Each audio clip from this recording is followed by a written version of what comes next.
1973년 6월 3일 파리 르브르제 공항. 세계 최대 항공 전시회장 전역에는 팽팽한 긴장감이 감돌았다. 유럽 각지에서 몰려든 25만 명이 넘는 관중들은 단순히 두 항공기 사이의 대결이 아니라 두 이념과 두 문명 사이의 역사적인 대결을 목격하기 위해 이곳에 모였다.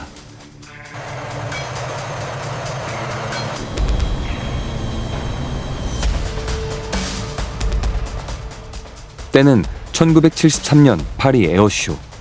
공항에는 누가 초음속 하늘의 패자인지를 증명하기 위해 기다리는 두 대의 항공 걸작이 있었다. 한쪽은 영국과 프랑스 협력의 정수로 14년에 걸쳐 서방의 최첨단 기술로 세심하게 제작된 콩코드였다. 다른 한쪽은 기이할 정도로 유사한 설계 때문에 콩코드 스키라는 별명으로 불리던 소비에트 연방의 자부심 TU-144였다.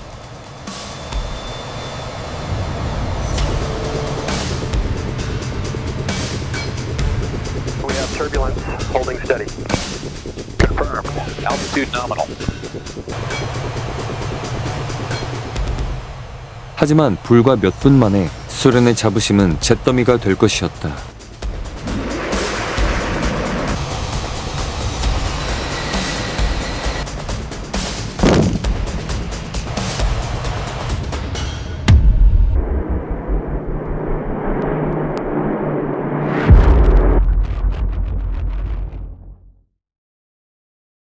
TU-144는 수천 명의 눈앞에서 공중에서 산산조각나 구생빌마으로 추락하여 14명의 무고한 생명을 앗아갔다. 이것은 단순한 항공사고가 아니었다. 이는 정치와 민족적 자부심에 사로잡힌 기술 경쟁의 비극적인 결말이었다.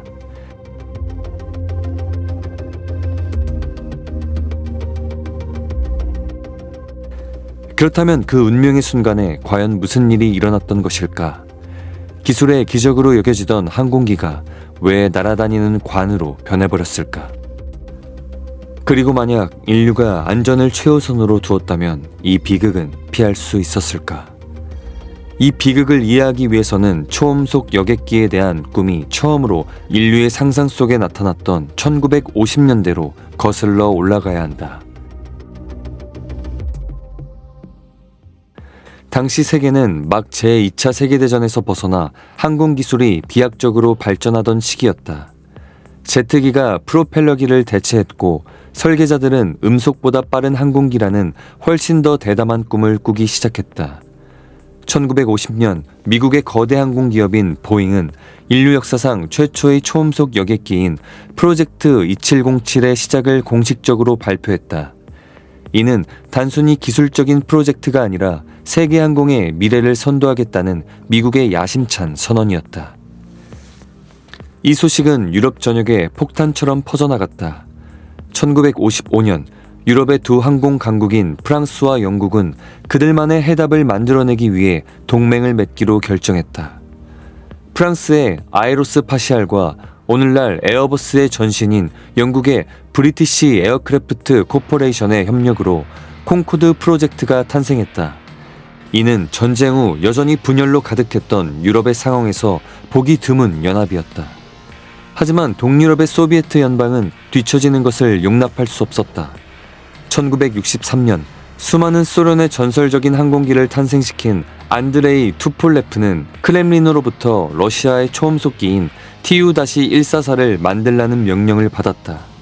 특이한 점은 이 프로젝트가 유럽보다 8년이나 늦게 시작되었지만 무슨 수를 써서라도 서방을 능가해야 한다는 지도부의 지시가 있었다는 것이다.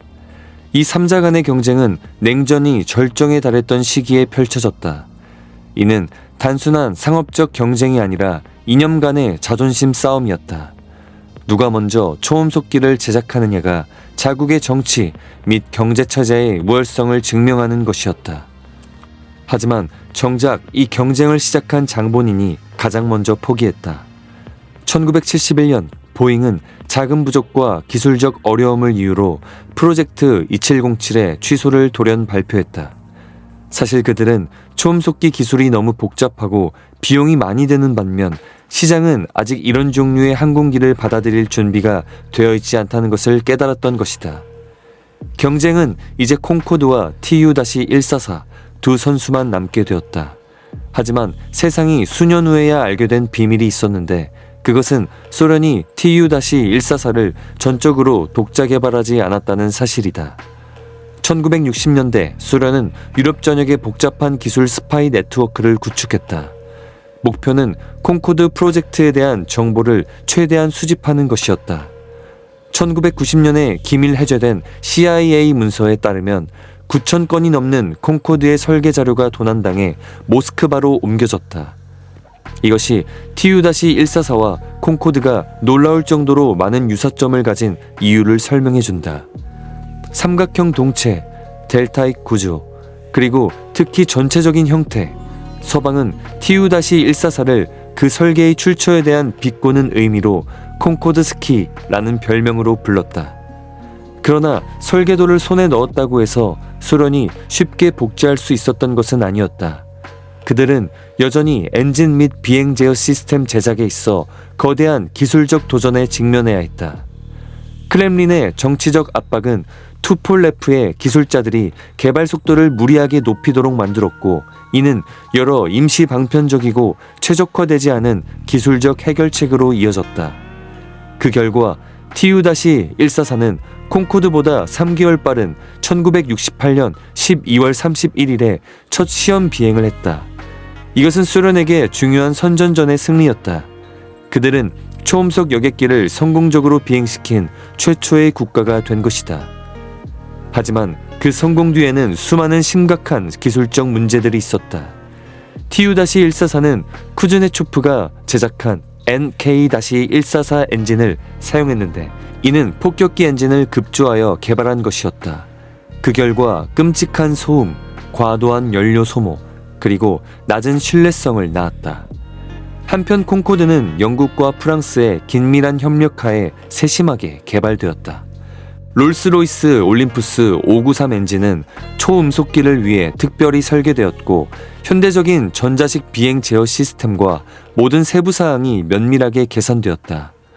외부에서 볼 때 콩코드와 TU-144는 쌍둥이 형제처럼 보였다. 둘 다 날렵한 삼각형 동체, 특징적인 델타익, 그리고 긴 기술을 가지고 있었다. 하지만 세부적으로 파고들면 그 차이는 뚜렷해졌다. 콩코드는 14년간의 신중한 연구 개발의 산물이었다. 길이는 62m, 날개폭은 25m이며 일반 항공기 속도의 2배인 시속 2170km의 속도로 100명의 승객을 수송할 수 있었다. 4개의 롤스로이스 올림푸스 593 엔진은 강력할 뿐만 아니라 비교적 조용하여 승객들이 평범하게 대화를 나눌 수 있었다. 콩코드의 특별한 점은 당시로서는 획기적인 발전이었던 완전 전자식 비행 제어 시스템이었다. 항공기는 연료 탱크 사이로 연료를 펌핑하여 자동으로 무게중심을 조절하는 능력을 갖추고 있어 초음속 비행 시 안정성을 보장했다.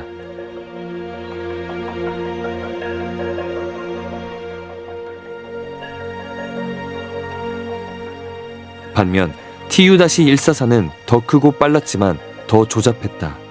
길이는 65m, 최대 시속 2500km로 150명의 승객을 태울 수 있었다.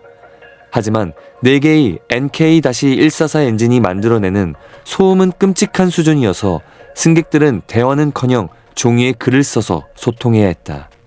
이 항공기는 또한 콩코드보다 연료 소모율이 현저히 높아 비행거리에 제약이 있었다. TU-144의 독특한 특징은 기수 앞쪽에 있는 2개의 작은 카나드 날개였다. 이것은 저속 비행 시 조정성을 개선하기 위한 투폴레프의 독창적인 해결책이었다. 이 2 날개는 이착륙 시 펼쳐져 양력을 증가시키고 기체를 안정시키는 데 도움을 주었다. 많은 결점에도 불구하고 TU-144는 여전히 놀라운 기술적 위협이었다.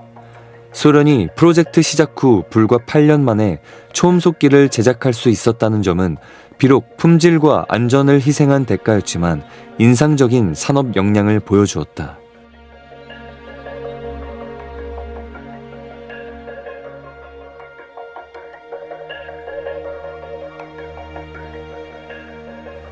(1973년 6월 3일) 파리 에어쇼의 마지막 날, 루브르제 공항 전역에는 긴장감이 감돌았다. 두 항공 걸작은 25만 명의 관중과 수백 명의 외신 기자들 앞에서 마지막 대결을 준비하고 있었다. 파리 에어쇼는 단순한 전시회가 아니라 항공산업에서 가장 중요한 상업적 격전장이었다. 수십억 달러에 달하는 주문 계약이 종종 전시회 마지막 날에 체결되곤 했다.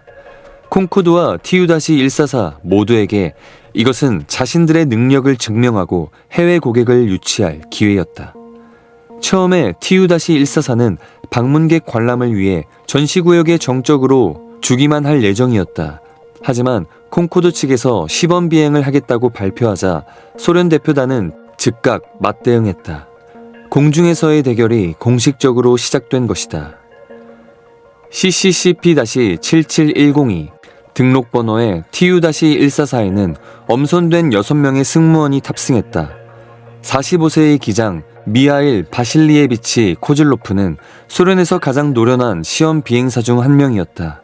그는 8,600시간 이상의 비행 경력 중 200시간을 TU-144에서 보냈다.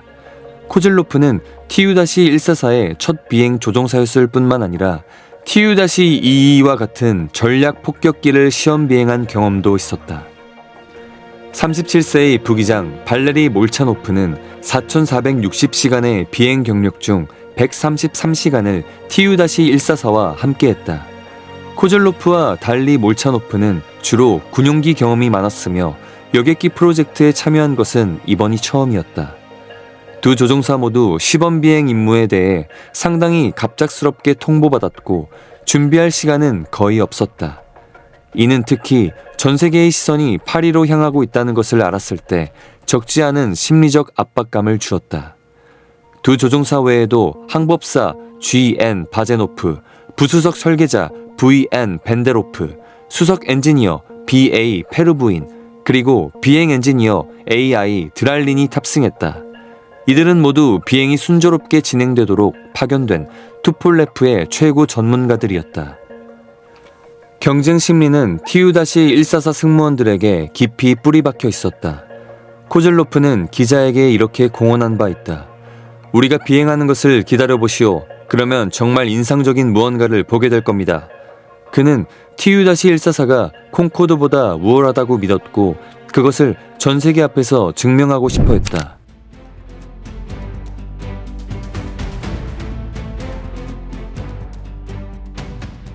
일정에 따라 콩코드가 먼저 시범 비행을 했다. 영국, 프랑스 승무원들은 기체의 안정성과 전문성을 보여주는 것을 목표로 이 시연을 철저히 준비했다. 콩코드는 관중의 환호 속에서 이륙했다. 인상적인 수직 이륙 장면은 즉시 모든 시선을 사로잡았다. 기체는 강력하면서도 안정적으로 상승하며 4개 롤스로이스 엔진의 힘을 과시했다. 안전 고도에 도달한 후 콩코드는 공항 주변을 선회했다. 조종사는 부드러운 선회와 고도 변경을 통해 기체의 기동성을 선보였다. 모든 조작은 승인된 계획에 따라 안전한계 내에서 수행되었다. 가장 인상적인 부분은 활주로 위 저공 비행 장면이었다. 콩코드는 빠르지만 안정적인 속도로 관중의 눈앞을 스치듯 날아갔고 초음속 제트 엔진 특유의 굉음을 만들어냈다. 수천 대의 카메라가 셔터를 누르며 이 역사적인 이미지를 담았다. 약 15분간의 비행 후 콩코드는 관중의 박수갈채 속에 안전하게 착륙했다. 시범 비행은 특별히 대담한 점은 없었지만 전문적이고 인상적이라는 평가를 받았다. 이는 안전과 안정을 최우선으로 하는 유럽의 설계 철학과 완벽하게 부합했다. 하지만 지상에서 지켜보던 TU-144 승무원들에게 콩코드의 시범 비행은 너무 안전하고 인상적인 포인트가 부족해 보였다. 코즐로프는 동료에게 이렇게 말했다. 그들은 너무 조심스럽게 비행했어. 우리가 TU-144가 뭘 할 수 있는지 보여주자. 심리적 압박감은 점점 더 커졌다. 코즐로프는 이 시범 비행 이후 항공사들과 정부들이 어느 비행기를 구매할지 결정할 것이라는 점을 알고 있었다. 그는 TU-144의 우월성을 확고히 하기 위해 더 인상적인 시범 비행을 해야 한다는 필요성을 느꼈다. 이제 TU-144의 차례였다. 코즐로프와 동료들이 소련 초음속기 프로젝트의 운명을 바꿀 수도 있는 비행을 준비하는 동안 조종실에는 긴장감이 감돌았다. 코즐로프는 관제탑에 이렇게 알렸다. 콩코드가 방금 한 것은 기본적인 비행 동작에 불과합니다. TU-144는 그보다 훨씬 뛰어난 능력을 갖추고 있습니다. 정말 인상적인 시범 비행을 목격할 준비를 하십시오. 코즐로프의 첫 번째 결정은 그의 모험적인 성향을 드러냈다. 그는 콩코드처럼 평범하게 이륙하는 대신 숙련된 시험 비행사조차 신중하게 고려해야 할 극도로 위험한 기동인 수직 이륙과 좌회전을 결합하기로 결정했다. 코즐로프는 4개의 NK-144 엔진 출력을 최대로 높였지만 브레이크를 바로 풀지 않았다. 그는 모든 엔진이 최대 출력에 도달할 때까지 기다렸다가 브레이크를 풀어 항공기가 최대한 빨리 가속할 수 있도록 엄청난 추력을 만들어냈다. TU-144는 거의 수직에 가까운 각도로 지상을 떠나기 시작했고 동시에 대담하게 좌회전했다. 지상의 수천 명의 관중들은 이 위험한 이륙에 놀라지 않을 수 없었다. 많은 이들이 조종사가 자신이 무엇을 하고 있는지 알고 있는지 서로에게 물었다. 이륙 후 코즐로프는 항력을 줄이고 속도를 높이기 위해 기술을 접었다. 이것은 초음속기의 정상적인 조작이었지만 TU-144의 경우 기수가 너무 길어 조종실에서의 시야가 심각하게 제한되었다. TU-144는 파리 수도의 일부 상공을 비행하며 엄청난 굉음을 만들어냈다. 지상에서 비행기는 마치 거대한 화살이 하늘을 꿰뚫는 것처럼 보였고 인상적인 힘과 속도를 과시했다. 하지만 이것은 시작에 불과했다. 코즐로프는 저공 비행 후 10,000피트까지 수직 상승하는 진정으로 인상적인 기동을 계획하고 있었다. 그는 4개 엔진의 힘으로 TU-144가 전투기처럼 이 기동을 수행할 수 있다고 믿었다. 15시 25분까지 TU-144는 시범 비행의 하이라이트를 수행하기 위해 돌아오기 시작했다. 코즐로프는 관제탑에 저공 비행 후 수직 상승하겠다는 의도를 알렸는데 그는 이 기동이 관중들을 감탄하게 만들 것이라고 믿었다. 코즐로프는 관제탑에 신호를 보내 관중들에게 활주로 쪽으로 집중해달라고 요청하기 시작했다. 그는 다가올 시범 비행이 가능한 한 많은 사람들에게 목격되도록 하고 싶었다. TU-144는 낮은 고도에서 빠른 속도로 활주로에 접근했다. 지상에서 비행기는 거대한 강철 덩어리가 천지를 울리는 굉음과 함께 스쳐 지나가는 것처럼 보였다. 많은 사람들이 관중석에서 소련 국기를 흔들었고 이는 승무원들을 흥분시켰다. 활주로 끝에 이르렀을 때 코즐로프는 TU-144의 우월성을 확고히 할 것이라 믿었던 기동을 시작했다. 그는 기술을 가능한 한 높이 들어올려 비행기가 로켓처럼 하늘로 똑바로 솟아오르게 하고 싶었다. 15시 28분 TU-144는 극도로 가파른 각도로 수직 상승하기 시작했다. 4개의 NK-144 엔진이 최대 출력으로 포효하며 공항 전체에 충격적인 소음을 만들어냈다. 지상에서 비행기는 마치 중력에 도전하는 것처럼 보였다. 하지만 이 기동을 시작한 지 불과 몇 초 후 첫 번째 경고 신호가 나타났다. 비행기가 가볍게 흔들리기 시작하며 속도를 잃었다. 조종석 계기판에는 경고등이 켜지기 시작했다. 수직 상승 중에 코즐로프는 운명을 가르는 결정을 내렸다. 바로 기수에 있는 2개의 보조 카나드 날개를 접은 것이다. 그는 고속을 유지하고 항력을 줄이려는 의도로 이 조치를 취했지만 카나드 날개를 접으면서 기수 부분의 중요한 양력을 잃어버렸다. 15시 29분 조종실에 실속 경고가 울리기 시작했다. 이것은 극도로 위험한 신호였다. 엔진이 여전히 최대 출력으로 작동함에도 불구하고 TU-144는 양력을 잃고 자유 낙하하기 시작한 것이다. 코즐로프는 심각한 상황을 깨닫고 양력을 회복하기 위해 재빨리 기술을 내렸다. 하지만 고도가 너무 낮았다. 불과 2,000피트 미만이었고 속도는 너무 빨리 감소했다. 지상에서 관중들은 무언가 잘못되었다는 것을 깨닫기 시작했다. 계속 상승하는 대신 TU-144는 무섭게 기술을 아래로 향하고 있었다. 비행기가 조난당했다는 것을 깨달은 사람들이 관중석에서 비명을 지르기 시작했다.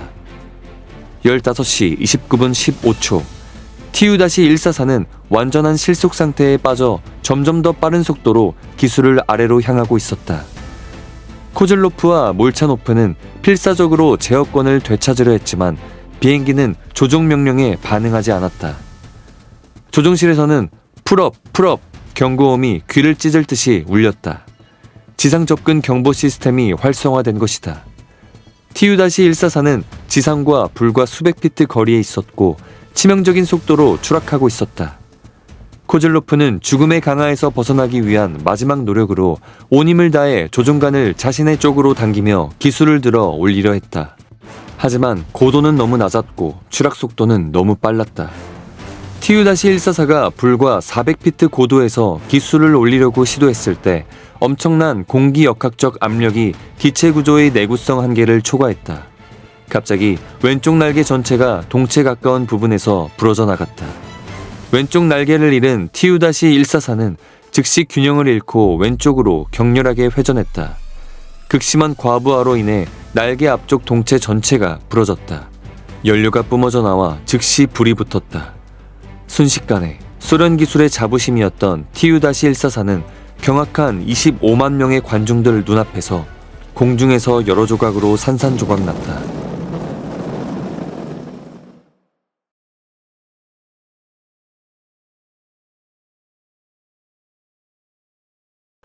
TU-144의 불타는 파편들은 루브르제 공항에서 북쪽으로 8km 떨어진 구생빌 마을로 떨어졌다. 이곳은 붉은 기와지붕의 집들과 푸른 정원이 있는 평화로운 작은 마을이었다. 수십 톤에 달하고 여전히 연료를 담고 있던 주 동체 부분은 주거지역으로 똑바로 떨어졌다. 끔찍한 폭발이 마을 전체를 뒤흔들었고 수백 미터 높이의 거대한 불덩이를 만들어냈다. 15채의 집이 몇 초 만에 완전히 파괴되었다. 평화로운 일요일 점심을 즐기던 가족들은 갑자기 불바다에 휩싸였다. 비명, 울음소리, 폭발음이 동네 전체에 울려 퍼졌다. TU-144에 탑승했던 6명의 승무원 전원이 즉사했다. TU-144의 우월성을 증명하길 꿈꿨던 미하일 코즐로프 기장은 자신의 실수를 만회할 기회를 영원히 잃었다. 구생빌의 무고한 주민 8명도 목숨을 잃었으며 그 중에는 정원에서 놀던 어린이 3명이 포함되어 있었다. 60명 이상이 중상을 입었고 많은 이들이 연료 폭발로 심각한 화상을 입었다. 루브르제 공항에서는 축제 분위기가 순식간에 공포에 휩싸였다. 비극을 처음부터 끝까지 목격한 수천 명의 사람들 중 다수가 심한 충격을 받았다. 파리 에어쇼는 즉시 중단되었다. 전시활동, 상업거래 및 오락 행사가 모두 사고 수습을 위해 중단되었다. 파리 에어쇼 역사상 사고로 인해 중단된 것은 이번이 처음이었다.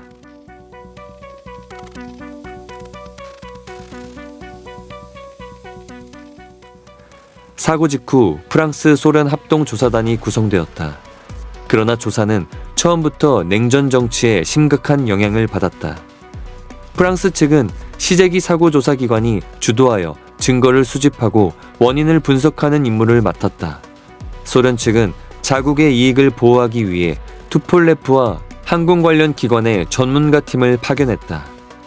첫 번째 문제는 프랑스 측이 경납고에서 파편을 조립하여 사고를 재구성하자고 제안했을 때 발생했다. 소련 측의 이 방법에 대해 회의적이었고 TU-144의 기술적 비밀이 노출될 것을 우려했다. 한편 프랑스는 콩코드의 소련 영공 통과 권한을 적극적으로 모색하고 있었다.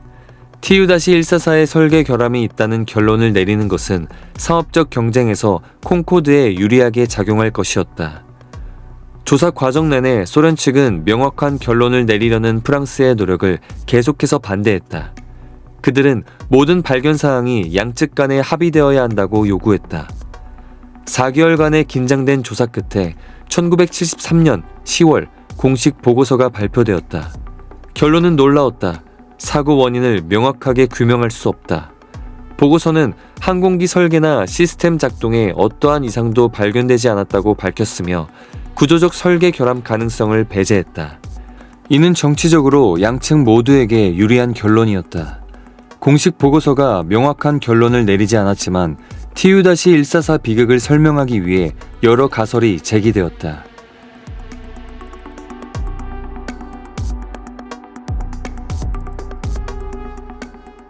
비밀의 미라주 전투기 가설. 가장 주목받는 가설은 프랑스 미라주 3 전투기 한 대가 TU-144의 독특한 카나드 날개를 촬영하기 위해 근접 비행하고 있었다는 것이다. 이 전투기는 소련 승무원에게 통보 없이 출격했다. 코즐로프가 정체불명의 항공기를 발견했을 때 그는 갑작스러운 회피 기동을 했을 수 있으며 이는 구조적 과부하로 이어졌을 것이다. 낮은 고도에서 고속으로 비행하는 것은 어떠한 갑작스러운 기동도 극도로 위험하게 만든다.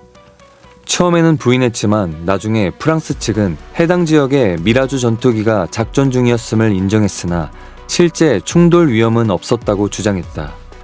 또 다른 가능성은 막판 비행 일정 변경이 승무원의 계획을 혼란에 빠뜨렸다는 것이다. 코즐로프와 동료들은 소련에서 6번이나 연습한 시범 비행을 준비했지만 새로운 일정 때문에 변경해야 했다.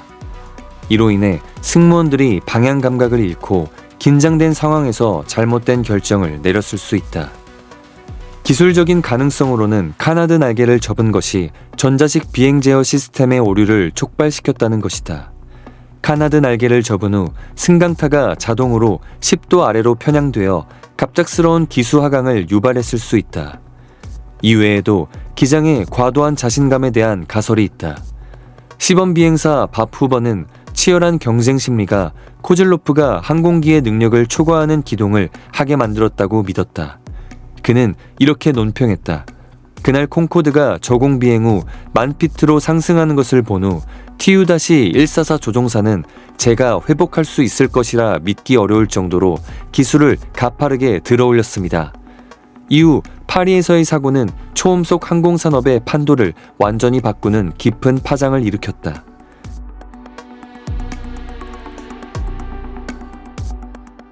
TU-144에 미친 영향.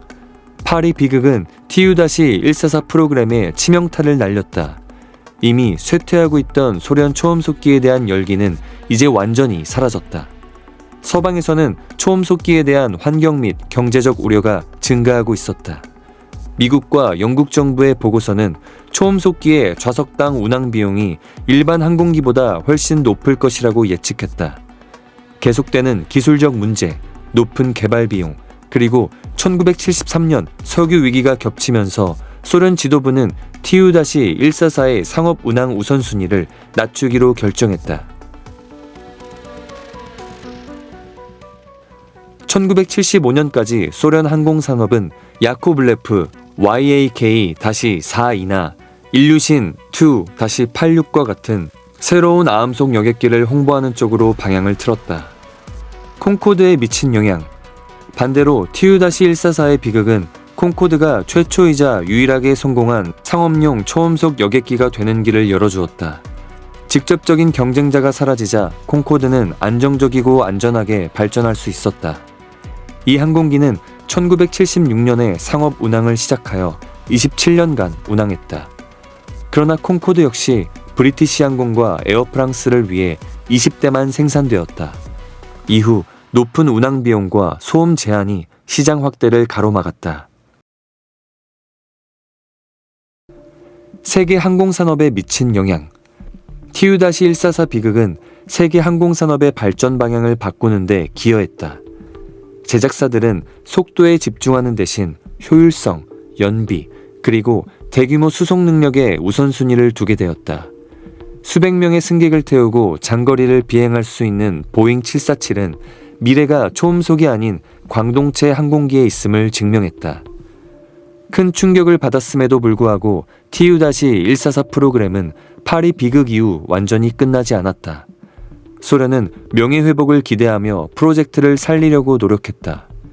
1977년 4년간의 중단 끝에 TU-144는 모스크바 알마티 노선에서 상업 운항에 들어갔다. 이 노선은 인구 밀도가 낮은 지역을 통과하여 소음 민원을 피할 수 있었기 때문에 유일하게 적합한 노선이었다. 이 3,400km 노선은 초음속 덕분에 3.5시간에서 2시간으로 단축되었다. 그러나 실제 운항 결과 TU-144에는 여전히 많은 문제가 있음이 드러났다. 기니 소음이 심해 승객들이 귀마개를 사용해야 했고 심한 진동으로 일부 승객은 비행기 멀미를 했으며 신뢰성이 낮아 기술적 문제가 자주 발생했고 연료 소모가 과도하여 운항 비용이 천정부지로 치솟았다. 비용을 메우기 위해 아에로플로트는 같은 항공편에 화물과 우편물을 추가로 실어야 했다. 이는 TU-144가 순수한 여객기로서 운항할 수 없음을 보여주었다. 하지만 운명은 이 기종을 놓아주지 않았고 1978년 5월 또 다른 TU-144가 시험 비행 중 추락하여 조종사 2명이 사망하는 사고가 발생했다. 이것이 마지막 결정타였다. 이 사고 이후 TU-144는 공식적으로 여객 수송을 중단하고 화물 및 우편물 운송으로 전환되었다.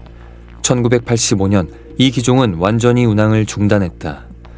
1973년 파리 에어쇼에서의 TU-144 비극은 오만의 대가에 대한 값비싼 교훈이다.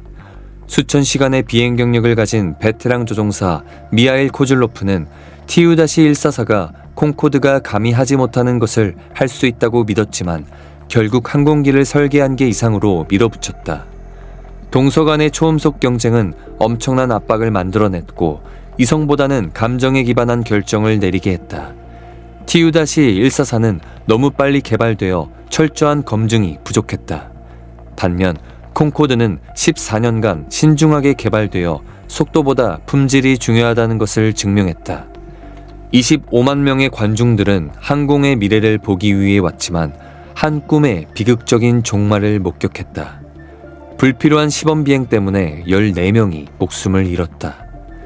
TU-144는 여전히 인상적인 기술적 위협으로 남아있지만 파리의 비극은 우리에게 하늘에서는 안전이 언제나 자부심이나 야망보다 우선되어야 한다는 것을 상기시킨다. 코즐로프와 그의 동료들은 항공 분야의 무모한 모험이 설 자리는 없다는 것을 우리가 이해하도록 희생했다. 오늘날 세계 항공을 더 안전하게 만드는 데 기여한 이들로 그들을 기억하자.